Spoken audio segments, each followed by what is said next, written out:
Khilafiyah, bukankah kebenaran hanya satu? Bertanya, bagaimana kita harus memandang masalah khilafiyah? Bukankah kebenaran itu hanya satu? Maksud saya, kalaupun di antara hal yang menjadi khilaf itu katakanlah semua benar, bukankah di antaranya keduanya ada nas yang paling kuat? Ambil contoh Isbal di mana Ibnu Hajar dan Syekh bin Bas berselisih. Dengan contoh tersebut, bukankah ada nas yang paling kuat dan kewajiban kita mengikuti nas yang paling kuat itu? Mohon penjelasannya. Jawaban. Kalau kita bicara pada konteks akidah Islam yang bersifat asasi dan fundamental, maka prinsipnya kebenarannya memang hanya ada satu. Pada masalah fiqhiyah yang bersifat qat'i dan menjadi ijma' para ulama, kebenaran memang hanya ada satu. Namun ketika kita memasuki wilayah furu' atau cabang, kebenaran bisa menjadi banyak karena pengaruh bias dalil yang ada. Boleh jadi nas atau dalil teks yang digunakan sama, namun cara mengambil kesimpulannya berbeda. Seperti dalam masalah quru', yaitu masa idah seorang wanita yang ditalak suaminya, bahkan terkadang ada beberapa nas dalil yang kesohihannya dipersilihkan, seperti masalah solat tasbih. Nas yang paling kuat tidak selalu sama dengan kebenaran. Mungkin Anda heran dan kaget dengan pernyataan di atas, tetapi ketahuilah bahwa tolak ukur kebenaran bukan semata-mata kekuatan nas, bukan hanya karena suatu hadis dianggap sahih lantas apa yang dipahami dari hadis itu adalah pasti kebenaran. Tidaklah demikian, saudaraku.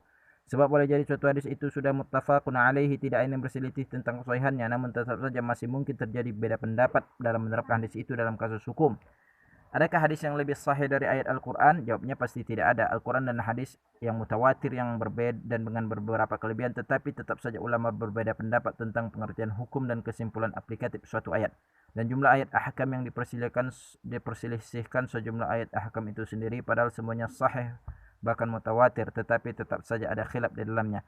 Apalagi mengingat bahwa kesaksian suatu hadis ternyata bukannya hal yang qat'i. Buktinya tidak semua hadis dalam hadis Sahih Bukhari dikatakan sahih Al-Albani.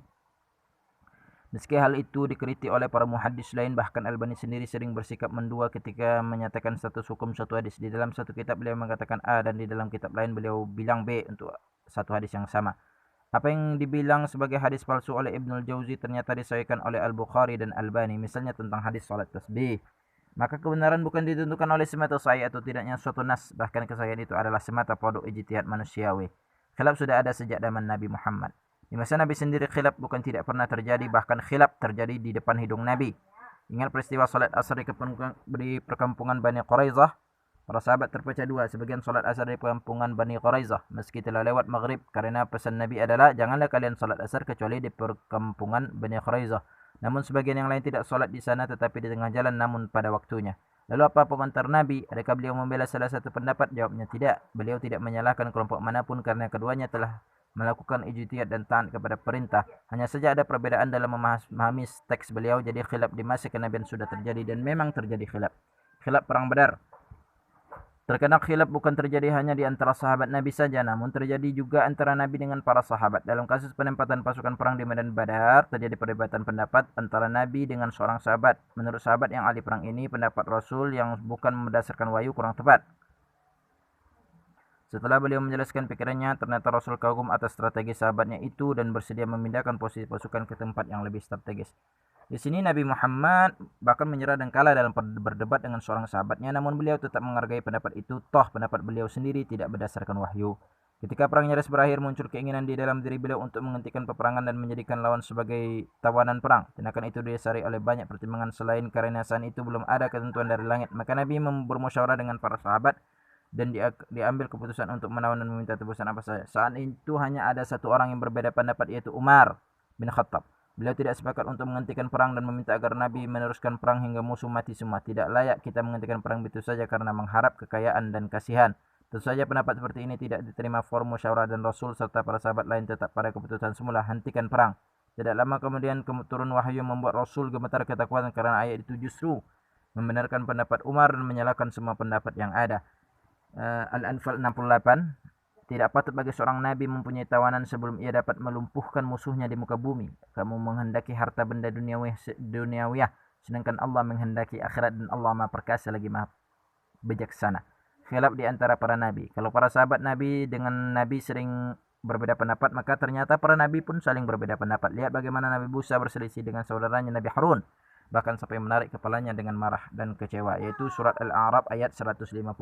Konon Musa kecewa dengan sikap Harun yang dianggapnya terlalu lemah dan tidak bisa bersikap tegar di hadapan kedegilan kaum mereka, kaum Yahudi, padahal keduanya nabi dan sama-sama dapat wahyu dari Allah. Tetapi urusan berbeda pendapat dan pendekatan adalah urusan yang bersifat manusiawi. Sangat mungkin ikhtilaf terjadi di kalangan para nabi. Bukankah kisah Musa dengan Nabi Khidir juga demikian? Keduanya selalu berselisih dan beda pendapat dalam perjalanan. Musa selalu mempertanyakan semua tindakan sahabatnya itu, meski pada akhirnya beliau selalu harus dibuat mengerti. Tetapi intinya beda pemahaman itu adalah sesuatu yang wajar dan mungkin terjadi bahkan di kalangan sesama para nabi, dan tidak ada kebenaran tunggal pada hal ini. Para malaikat berikhtilaf. Bahkan sama malaikat mulia dan tanpa hawa nafsu sekalipun tetap terjadi perbedaan pendapat. Masih ingat kisah seorang yang taubat karena telah membunuh 99 dan 1 nyawa? Dalam perjalanannya menuju taubatnya Allah mencabut nyawanya, maka berikhtilaflah dua malaikat tentang nasibnya. Malaikat kasih sayang ini membawanya ke surga lantaran kematiannya didahului dengan taubat nasuha. Namun rekannya yang juga malaikat tetapi jawabnya mengurusi orang pendosa ingin membawakan ke neraka. Lantaran masih banyak urusan dosa yang belum menyelesaikan terkait dengan utang nyawa. Bayangkan bahkan dua malaikat tidak punya kepentingan hewani, tidak punya perasaan dan lain sebagainya. Walhasil, ikhtilaf itu adalah sesuatu yang melekat pada semua makhluk dan bukan hal yang sesuatu yang jelek atau hina. Ikhtilaf di kalangan umat Islam adalah sesuatu yang nyaris tidak mungkin hilang apalagi di zaman sekarang ini. Ikhtilaf yang diharamkan, namun ada jenis ikhtilaf yang diharamkan dan kita wajib menghindari diri dari sifat dan sikap itu. Pertama, apabila sudah ada nas yang bersifat qat'i dan tidak ada multi tafsir. Bahkan para ulama telah berijma' dalamnya, mengingkari ijma' adalah kufur. Seperti mengatakan bahwa semua agama sama, jelas bukan bagian dari ikhtilaf yang dibenarkan. Dan tidak ada satupun ulama yang membenarkan agama selain Islam. Kedua, ikhtilaf yang teruskan dengan keras kepala, sombong, takabur, merasa benar sendiri, dan semua orang yang tidak sama pendapatnya dengan dirinya dianggap salah, bodoh, ahli bid'ah, ahli neraka, murtad, keluar dari mandat salaf, melawan sunnah, bahkan kafir, na'udzubillah. Sikap merasa diri paling benar dan paling mendapat hidayah dari Allah adalah sikap seorang yang kurang ilmu dan kurang sikap tawaduk. Dia merasa hanya dirinya saja yang punya kebenaran, sementara pendapat siapapun yang dianggapnya bertentangan dengan pendapat dirinya harus dilukai dengan kata-kata tajam dan merendahkan, menghinakan, melecehkan, kalau perlu dengan memboikotnya seolah orang lain itu musuh agama. Ketiga, ikhtilaf yang tidak dipakai ilmu tetapi mengandalkan taklid dari seorang tokoh. Padahal jauh dari disiplin ilmu yang benar, berbeda pendapat bahkan berbeda debat, sementara dirinya bukan ahli di bidang itu. Itu suatu kesalahan maha fatal dan kekonyolan yang maha konyol. Kalau ada ribuan ahli astronomi sepanjang masa berijma' bahwa pusat edar tata surya adalah matahari dan bumi mengelilinginya, tentu kita lebih percaya. Sementara kalau ada seorang kiai yang mengatakan bahwa bumi itu rata seperti meja dan pusat edar tata surya adalah bumi dan matahari mengelilingi bumi, boleh jadi bukan ayatnya yang salah tapi ilmu pengetahuan si kiai itu yang out of to date, alias ketinggalan zaman.